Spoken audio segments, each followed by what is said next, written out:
All right, everybody, welcome back. It is time for another Running Out the Clock season preview. We are running down the 14 SEC teams, talking about them, talking about what we think they're going to do, talking about what we think they did last year because we didn't pay attention, because we're only talking about what we think they did last year, not what we know they did last year because we're lazy, don't want to look it up. But this is Chandler. I'm joined by your good friend Keith. Everyone's best friend, really. Everyone's best friend, Keith. He is the quintessential best friend. And we are here to talk about today the Tennessee Volunteers. And I know that my shtick on this show for quite some time has been making fun of the Tennessee Volunteers. But seeing as there is a good chance that I will be soon living on a tent on the literal Rocky Top. Seeing as I can't find a house in the area at all, I got to kind of watch my mouth a little bit. So, well, Tennessee fans love throwing beds and couches at their stadium. So you could probably just show up with a trunk or a truck rather, and build a house eventually. I'm not 100% sure, but I think you've mistaken them for West Virginia. But I don't know. Maybe you haven't. They're basically the same school. Well, you said it, not me. So anyway, that leading the show with a little bit of personal news. We are moving to Northeast Tennessee. Hey, doing that soon. Don't know when. So the Running Out the Clock Tuscaloosa studio is going to be moving to be the Running Out the Clock Jefferson City, Tennessee studio. But much lower rent. Much lower rent. It actually, again, might be so low that there is no rent because we can't find anything. So that's fun. Anyway, not a personal show. Could be. I don't know. We'll keep talking. This is going horribly. This is not a Jefferson City fan account. We are talking about the Tennessee Volunteers. That's the best way I can transition into it. Tennessee, as you remember, last season finished 5-7. They went 2-6 in the SEC. So close. And their over/under win projection for ActionInsider.com is 6.5. Even though we literally just recorded the Arkansas one, I don't remember the format that we did. So we are going to talk about Tennessee probably completely differently than we talked about Arkansas. But Tennessee is currently in year 2 of a rebuild, where Arkansas is also in year 2. So I don't even know what I'm doing here. I thought Tennessee did okay last year. And I think they could potentially take a step ahead this year. But I think that some of the weaknesses on their team center around the offensive and defensive lines, much like Arkansas, and that could be a big problem. They returned Guantanamo Bay at quarterback, and I was looking at his stats, expecting him to have been horrible. He actually wasn't. He completed about 62% of his passes for 1,900 yards, 12 touchdowns, and 3 picks, which will certainly play. They bring back Marquez Callaway. But other than that, a lot of question marks on offense. So looking at their schedule and kind of what they have up ahead, I think Tennessee is going to be better. They'll probably be in a bowl game. But I also look at the last 3 games of the season and think that's going to be what ends up defining them. So, Keith, what are your initial Tennessee thoughts? Yeah, last year Tennessee was really weird. They basically either got absolutely murked or destroyed somebody themselves. There weren't a whole lot of really close games. The closest ones, by definition, were their win over Auburn, their loss to South Carolina, and then I guess their win over Charlotte, even though they somehow beat Charlotte just 14-3. And everyone laughed. But even in some of their blowout loss games, like when you watch the game, it was stuff like turnovers and penalties that like really cost them the game. They were, as far as talent and like actually playing the X's and O's, they were right there with a few of those teams that they lost against. So as much as I dislike them personally and hope that they lose every game, always again personally, Mm-hmm. uh, but coming at it from a more non-biased standpoint, it's going to be really interesting to kind of see their growth. Like you said, uh, Garantano had a surprisingly good season, given kind of I guess like what they were supposed to be. Mm-hmm. Um, but yeah, Tennessee fans though, we said this in our pre-production meeting. Those Tennessee fans are going to be wanting a lot of success ASAP because they can't seem to spin out of their current living situation, which is in the year 1997. um, yeah, sort of, sort of. Um, and that like I don't know. That's what's so interesting about Tennessee is I think they do take a step forward this season, but they like the question for Tennessee every year is always like, are the Vols back? Are the Vols kind of same thing with Texas? Yeah, Are they back? Something about being UT and being back. I don't know. But Vols are back, baby. Feels like '97, whatever. And it's that weird orange color, really. yeah, it must be. It must be.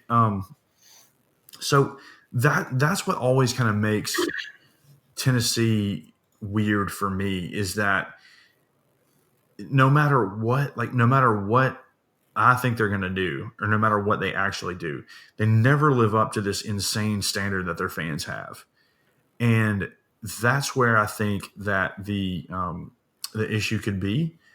But like I said, I think they take a step forward. Let's run down their schedule here. They play Georgia State. They play BYU at home. They play Chattanooga at home. They go to Florida.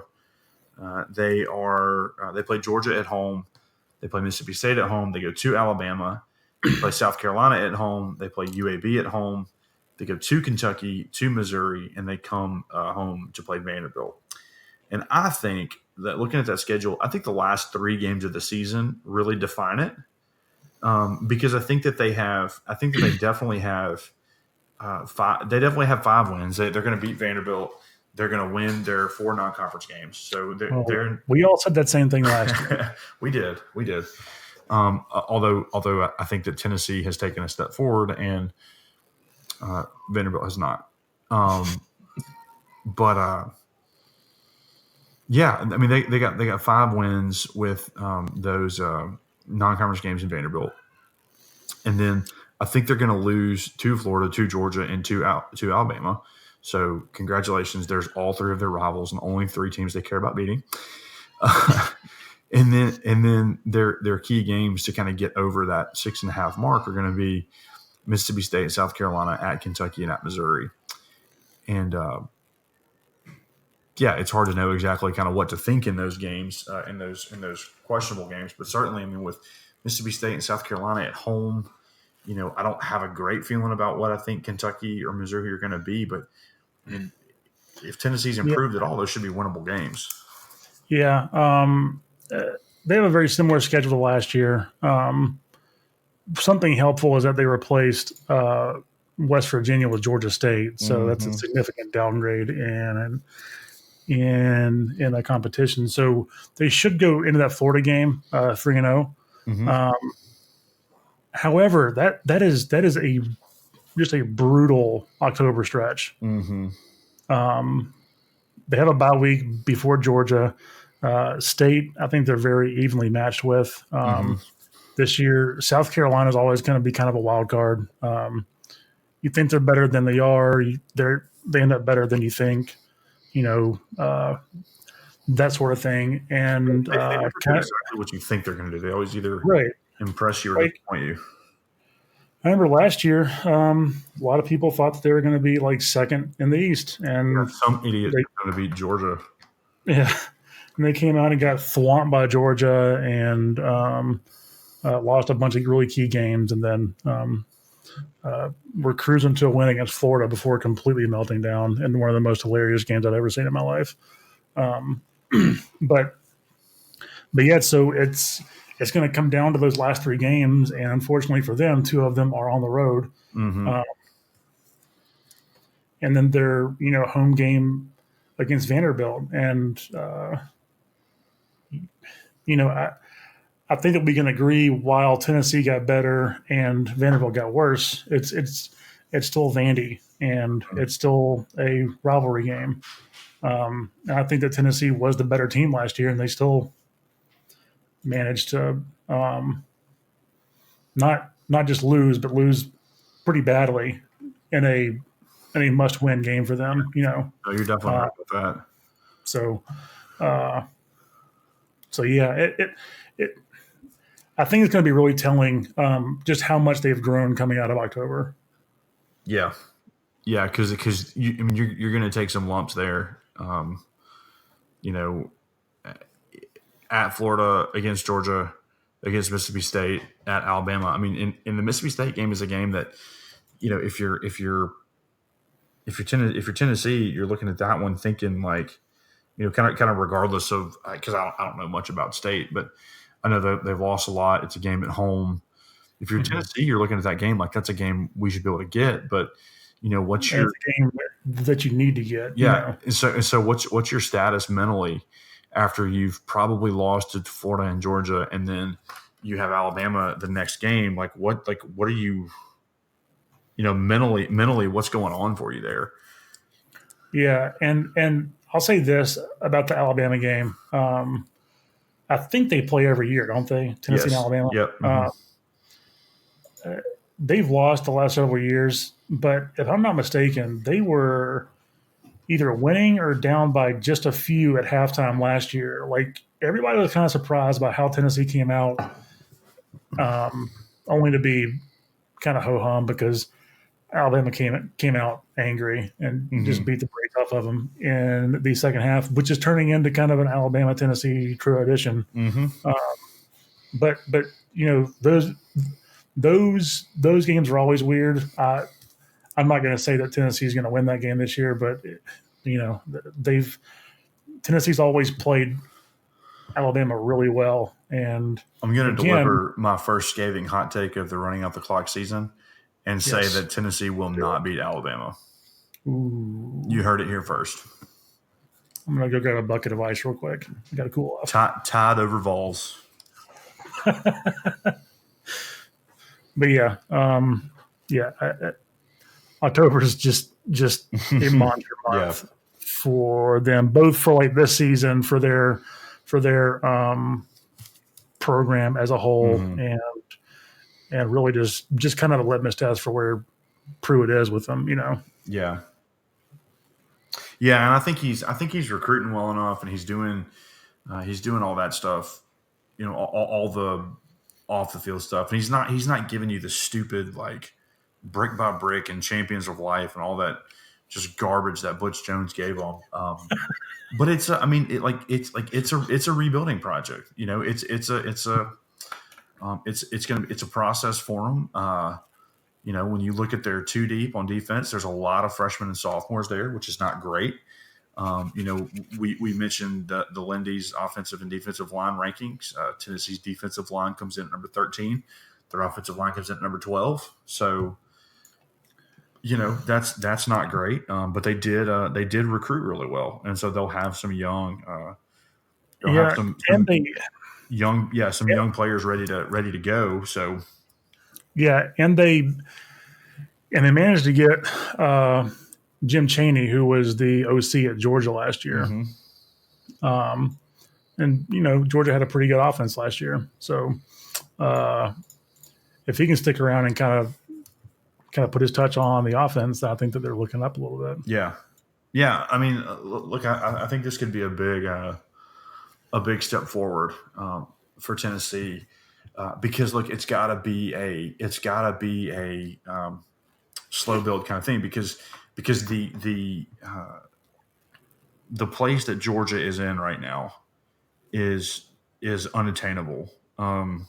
Which is not to say that Georgia's fixing to go like necessarily undefeated or anything like that, but they're going to be like they're in a spot where they're recruiting so well. They're back in the national spotlight. Like, it's going to take a team like Tennessee several years and some kind of uncharacteristic recruiting to get there. And I think that Florida's closer to Georgia than Tennessee is, and so I think that you have this kind of definite 1-2 pecking order with Georgia and Florida, and then when Right. you kind of look underneath that, Tennessee could position itself fairly well in that second tier because I don't think that I think these teams are going to be okay. It'll be solid, but I don't think South Carolina's not unbeatable. Kentucky's not unbeatable. Missouri's not unbeatable. So, and then Vanderbilt is Vanderbilt. So Tennessee could take a big step forward this year. They're over and under, like I said, is 6.5, and you know. I see five definite wins on their schedule, and so I see 4. So if they win those 5, and then they win 2 of their toss up games, then they're in that 7 win category, and that's a really good place for them this season. Kind of regardless of whatever their fans think they deserve or what their fans want. Like that's a good place, and that would be a good. That'd be a really good thing for Jeremy Pruitt to look and to say, "Hey, look, we're moving in the right direction. This is gonna work out, and y'all come play for us." Yeah. So they're at 6.5 is the over under. Yep. I'm going to go with the under, Okay. which still puts them at bowl eligible. Mm-hmm. Although them winning 7 wouldn't surprise me really, mostly by virtue of again not having a really good Power 5 opponent to open the year. So BYU is going to be a little bit tougher than I think people may just assume. But I think they still win. So that's 3 to open up with. Mm-hmm. I'm going to say that they lose 4 of those 5 in the middle of the season. And then you win against UAB. And so that gets you 5 wins going into at Kentucky, at Mizzou, and then again against Vandy. And like last year, I don't think you can go into Vandy needing to win to be bowl eligible. That's tough. But I think that Kentucky's going to be worse this year because they lost a lot of key pieces. And they lost Snow, yeah. But they're at Kroger Field, which is a soul-sucking concrete jungle. I forgot that's what their stadium was called. Kroger Field. What's their private collection? Is there really good Kroger brand stuff? They got these seats sponsored by private sales. No, but man, Kentucky Stadium is the worst. It is the most plain looking. It looks like like if a prison cell was a football stadium. It's awful. Anyway, and then go to at Mizzou, which I think is going to be a bit of a toss up. So I think they get 6. I think they go into those last 3 weeks with 5 wins and then pick up at least one of those. So. Well, and that's the thing is Missouri. I just don't know. I just don't know what to think about Missouri because they're do what? They got Kelly. Yeah, they got Kelly Bryant, which is great. And I just don't know. There are a lot of also people. Don't know who else they have. But there are a lot of people who there are a lot of people who are really high on Missouri. People who know more than me. So I'm just kind of curious to see what might happen with them. But I think you're right about everything you said. Because when you I have no idea what to think about Missouri. I have no idea what to think about Kentucky. I have no idea what to think about Mississippi State. and South Carolina, like if everybody's really high on them going in, then they're going to be disappointing. And if everybody's like, well, South Carolina's not going to be any good, then they're going to be pretty good. So just That's been like classic South Carolina since about 2 seasons before Lou Holtz left. Mm-hmm. That's pretty much what they do. It's really it's really That's weird. what they do. So anyway, I don't really have a lot of Tennessee hot takes. I think they're going to be pretty good. I think Garantano and Callaway are going to be a good combination. They need some more production. They don't have a lot. They've got a lot of like juniors on the roster, but they don't have a lot of production from the running backs coming back. So they need to get that figured out. But I mean, I think this could be a year that Tennessee, and look, 8 wins for them. I'm not predicting it, but it's certainly attainable. 8 wins would be a huge step forward for them. Yeah. To kind of position themselves in that same spot that Florida's in, to kind of put themselves as like not contenders in the East, because I don't think anybody is a contender in the East as long as Georgia is. As long as players who just love and are dedicated to amateurism and just love the tradition that Georgia has and just play for the love of the dogs, and they play, like it's all about playing between the hedges. There's no greater honor for these kids than playing between the hedges. Mm-hmm. Like red and black, they're man. like You bleed it. They just grew up loving it. They just respect Kirby Smart, and they play for the love of the game, man. There's nothing sketchy going on with their recruiting. So nothing like that's happening. So, side note here, I can't think about Uga the dog and not think about that clip from the Texas game last year where that giant cow decided to attack that precious dog. I forgot about that. That's a different conversation. We're not talking about Georgia. We're talking about how much their players love the game. That's what we're talking about. Yeah. I think Tennessee's absolute ceiling is 8 wins. Yeah, you're probably right about that. But that would be, I mean, like, even if that's their absolute ceiling, that would be a great spot for them to be in. I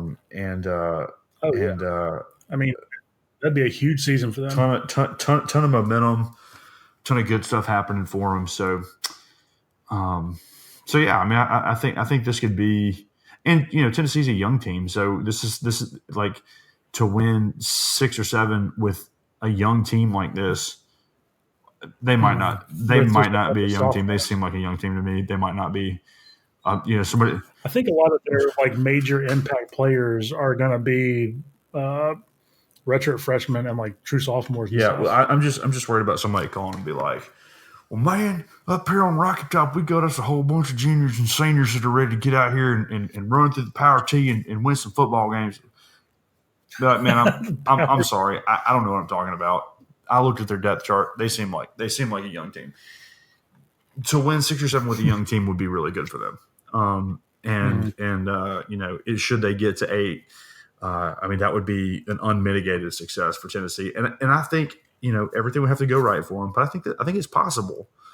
I think it's very possible, and to kind of launch themselves kind of back as a national brand recruiting wise. I don't know how much they can actually do that, but it certainly wouldn't hurt. So yeah, I think Tennessee is on pace to be much better this year. So going back to the over under, I think we've already said it. I'm going the over on 6.5. You were going under, I believe. You're saying under, but still in a bowl. Yeah. Yep. So I can get on board with that. I'm with you there. So anything else that we need to say about the University of Tennessee? I personally just can't wait until we get 3.5 seasons in and Jimmy Pruitt has the exact same record as Derek Dooley and Butch Jones, and Tennessee is just spinning the wheels. That's just what happens. That's what happens with them. Yep. There's no greater tradition than to hail a new coach as a savior of Tennessee football. I want to do the exact same thing as his predecessor. Well, I just would hate to have to admit that Jeremy Pruitt is actually a good coach. So I don't want to do that. But other than that, it's going to be great. So Aaron Murray loves him. who? Aaron Murray. Oh yeah, he had a lot of great stuff to say about him. It's always good when players are willing to put their name on negative comments about a coach. I'm just trashing a coach. Well, hey, we'll see. He might prove everybody wrong. So, unless you have something else you want to say about the University of Tennessee, who has a terrible fight song that's also a great bluegrass song. Unless there's something else you would like to say about that, I think that about wraps it up. Yeah. So, all right. Well, again, this has been Running Out the Clock. We're previewing teams, getting ready for the season to start. It is currently the end of June, so it feels forever away, but it'll be here before you know it. So, yeah, it's like 2 months because Florida plays like middle of August for no reason. Oh, well, that's good. Yeah, they opened with Miami and decided to push the game up by like a week. So good for them.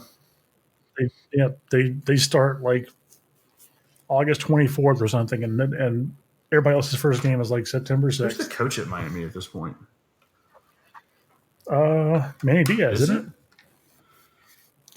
Yeah, I think didn't he like take the job at like Temple, and then like 30 minutes later, Miami called him and he was like, "Oh, just kidding." Yeah, it's Manny Diaz. Let's see, Temple on December 13th. He was named the 28th head football coach at Temple, replacing Jeff Collins. He never coached a game and left to return to Miami as their head football coach. He was the coach there for 17 days. Yeah, it was less than a month. It was hysterical. And this gives me a chance to bring up my favorite coaching change ever. That is the time that Dana Altman took the job to go. He left Creighton to go to Arkansas to be their head basketball coach. He was the coach for one day. He was the coach at Arkansas for one day, and then went back to Creighton. It was, man. He must have seen something he did. Well, not he like did, at all. because you can see the introductory press conference where everybody calls the Hogs, and Altman, the look on his face is just like, what happened? I've made a mistake. What happened? So anyway, Dana Altman now is at Oregon. That's amazing. The video of him watching them call the Hogs is just the best. So anyway, any chance I get to reference that, I have to take it. So I need to look that up. Yeah, it's wonderful. Great. So anyway, before we get any deeper into this, that has nothing to do with it. Thanks for listening. We'll have more episodes coming your way soon. I think next up is going to be Ole Miss and Vanderbilt. Friend of the pod and my Ole Miss basketball podcast co-host Sam Mooney will join me for that one. I don't know who's going to do Vanderbilt. We may bring Keith along just for the fun of it, because Keith likes talking sports. So I am a noted Ole Miss fan. Noted Ole Miss expert. Noted Ole Miss basketball expert. He has run a basketball show with me for Ole Miss. So very passionate about the Rebels, particularly basketball. And I think if there was one thing Keith would want us to know about his basketball fanhood, is that basketball is just an immensely superior sport to hockey. So that's how he feels. That's how he feels. Yeah. And I know from personal experience that is what he believes. So anyway, this has been the longest and worst sign off ever. But thanks for listening, and we'll be back I think next week with some more preview episodes. So thanks for listening, and we will be back with you soon.